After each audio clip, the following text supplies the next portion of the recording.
Awal mula perkenalkan, namaku Handaka Usada, seorang mahasiswa tingkat 6 yang kini diharuskan untuk mengikuti kuliah kerja nyata. Sebelumnya aku adalah seorang mahasiswa yang gemar menyendiri, egois dan hanya memikirkan tentang hidupku sendiri. Aku tidak terlalu peduli dengan organisasi kampus, circle pertemanan yang ada di kampus dan hanya terfokus dengan nilai-nilai dan mata kuliah saja. Semuanya kulakukan sendiri, kuliah pulang dan kuliah pulang. Bisa kalian sebut diriku ini adalah mahasiswa kupu-kupu.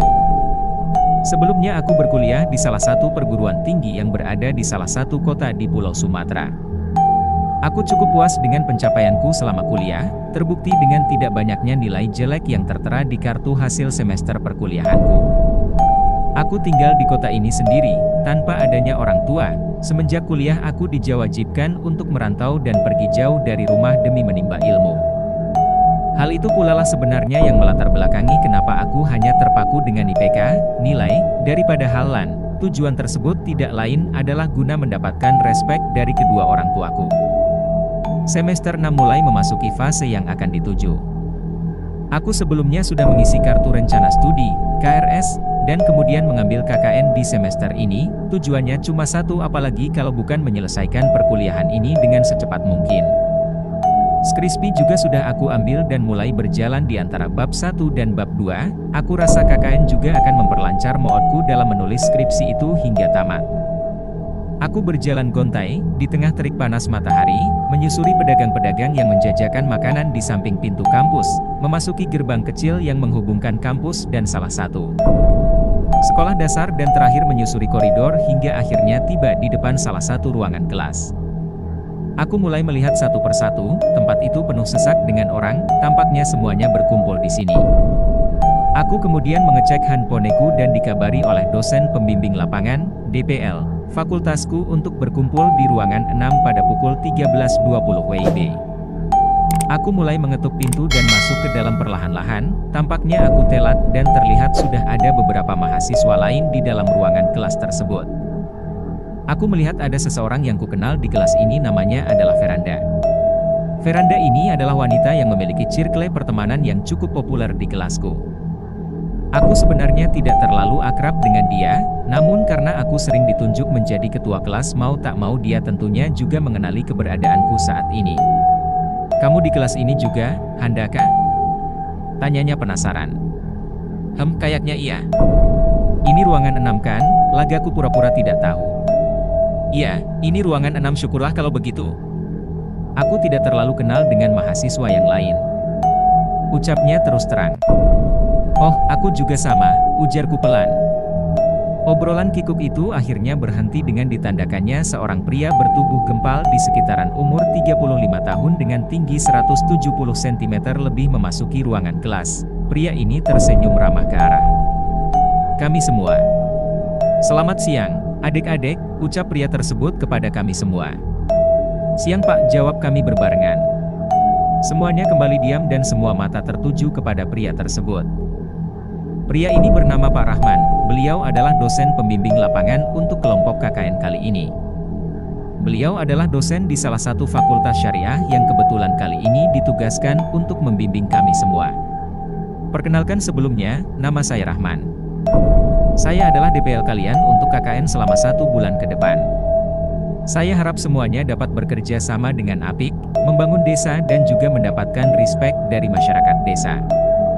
Saya berharap tidak ada masalah yang berarti dan juga kondusif. Mulailah jalin hubungan pertemanan di antara kalian, terutama yang berbeda-beda jurusan dalam perkuliahan. Karena kalian akan ditempatkan di tempat yang jauh dari perkotaan dan membangun desa tersebut sesuai dengan fokus KKN kita, yaitu membangun desa terpencil. Aku masih sibuk membolak-balik buku panduan tentang KKN. Buku ini sebenarnya sudah diberikan minggu kemarin, namun karena malas, aku baru bisa membacanya saat ini juga." Melihat kelakuanku tersebut, Pak Rahman tampaknya tertarik untuk melirik ke arahku.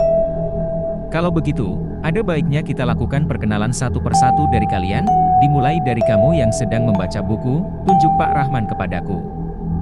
Aku terdiam sebentar, menutup buku tersebut dan segera berdiri untuk memperkenalkan diri. "Selamat siang semuanya. Perkenalkan, nama saya Handaka Usaha, dari Fakultas Hukum. Mohon bimbingan dan kerjasamanya," ujarku singkat. Perkenalan kemudian dilanjutkan kepada Veranda. Perkenalkan, nama saya Veranda. Saya juga dari Fakultas Hukum. Mohon bimbingannya teman-teman sekalian, ucap Veranda lembut.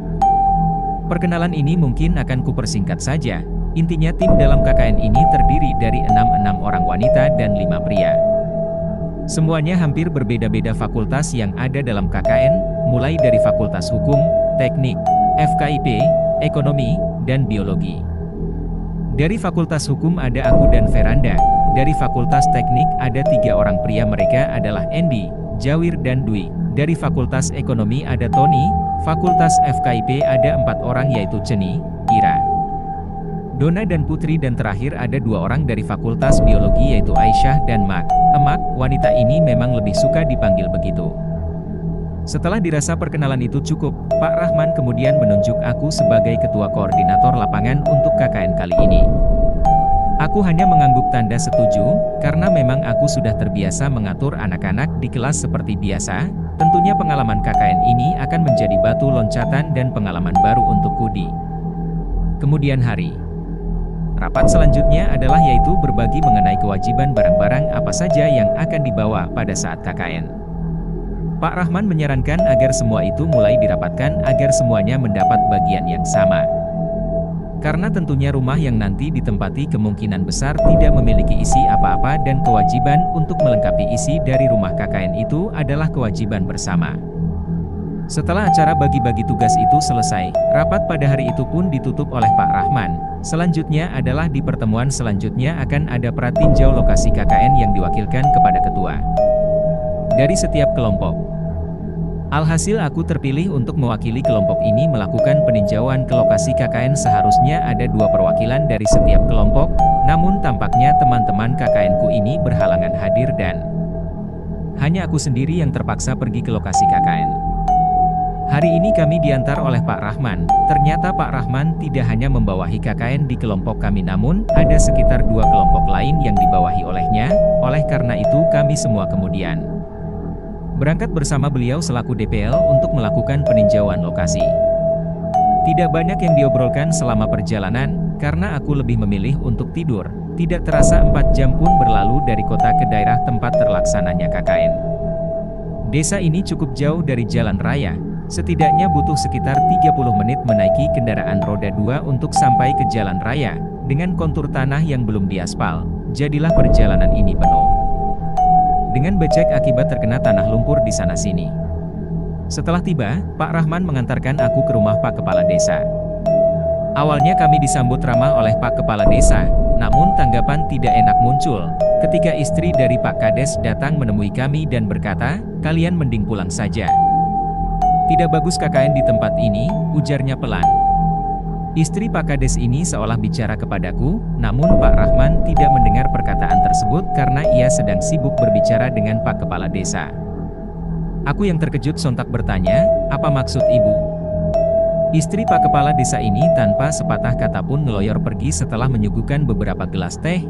Hal yang terlihat adalah ia memandangku dengan raut muka sinis sembari berlalu pergi. "Ada yang tidak beres di tempat ini," gumamku. Perasaanku menjadi tidak enak. Aku merasa tampaknya istri dari Pak Kades ini tidak menyukai keberadaanku di tempat ini. Pak Kades yang sadar akan hal itu kemudian berkata, "Maafkan istri saya, Mas. Orangnya memang sedikit ketus, tapi aslinya baik kok." Pak Rahman yang mendengar itu sontak terheran-heran, sebenarnya apa yang sedang terjadi pikirnya. Aku hanya tersenyum dan kemudian berkata, "Tidak apa-apa, Pak. Saya mungkin yang salah." Tak lama kami kemudian menyudahi obrolan di siang hari itu.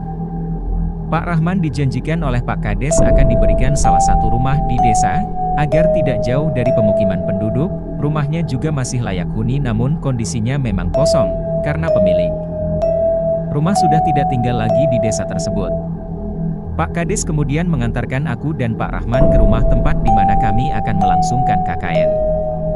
Letaknya ada sedikit berada di selatan desa, di sampingnya tidak jauh terdapat pemukiman warga, sebelah barat terdapat sungai kecil yang mengalir dan terdapat tanah lapang untuk bermain voli. Sedangkan di utara terdapat pemakaman warga masyarakat sekitar dan di sebelah timur terdapat hutan dan perkebunan sawit. Kami akhirnya sampai di rumah yang rencananya diberikan kepada kami anak-anak KKN.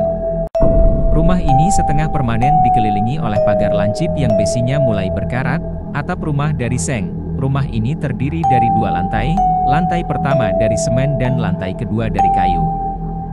Terdapat tangga dari semen yang menghubungkan antara lantai 1 dan 2 yang terletak di depan rumah, dan tentunya dari suatu rumah kosong terdapat banyak sarang laba-laba serta bubuk kayu yang mulai keropos.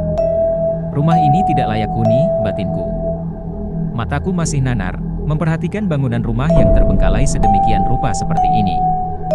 Tidak ada tanda-tanda kehidupan yang tampak sama sekali. Rasanya aku cukup tidak percaya dengan keterangan Pak Kades yang mengatakan kalau rumah ini baru 2 tahun tidak dihuni. Rumah ini lebih mirip seperti sudah 10 tahun lebih tidak ditinggali oleh manusia. Aku memang memiliki kecenderungan sebagai seorang yang agak sensitif dengan tempat baru, terutama kalau tempat itu seram. Seringkali bulu kuduku berdiri sendiri dan kejadian itu terulang hari ini. Aku seolah tidak sanggup untuk mengecek ke dalam rumah lebih lanjut, sedangkan Pak Rahman dan Pak Kades sudah masuk duluan ke dalam rumah. Mereka melihat-lihat isi rumah tersebut, sedangkan aku masih diam mematung di depan rumah sembari memperhatikan rumah itu lamat-lamat. Aku tiba-tiba melihat sekelebat bayangan hitam dari jendela di lantai 2. Apa itu, gumamku? Aku masih mencoba untuk melihat sekali lagi. Aku takut aku hanya berhalusinasi saja, namun tiba-tiba jendela itu terbuka dan kemudian mengatup kembali disertai dengan suara hentakan yang cukup keras. Brak, suara benturan antara jendela yang seolah dibanting dari arah dalam. Aku terkesiap karena terkejut. Aku melihat kembali terdapat bayangan hitam di atas rumah tersebut yang kini menatapku dalam-dalam. Aku yang takut kontan menutup mata dan mengalihkan perhatianku dari jendela rumah tersebut. Rumah ini berhantu, ujarku sekali lagi. Pak Rahman dan Pak Kades yang mendengar ada suara jendela yang dibanting segera keluar dan bertanya kepadaku. Siapa yang membanting pintu barusan? Apa itu kamu? Tanya Pak Kades. Aku hanya menggeleng. Aku tidak berani menjelaskan apapun pada saat itu. Aku kembali mencoba melihat ke arah bayangan hitam yang ada di jendela tadi, namun sosok itu telah menghilang. Kini hanya terlihat jendela kaca yang terbuka sedikit. Oh, mungkin angin, ujar Pak Rahman mencoba menenangkanku. Kamu tampak pucat.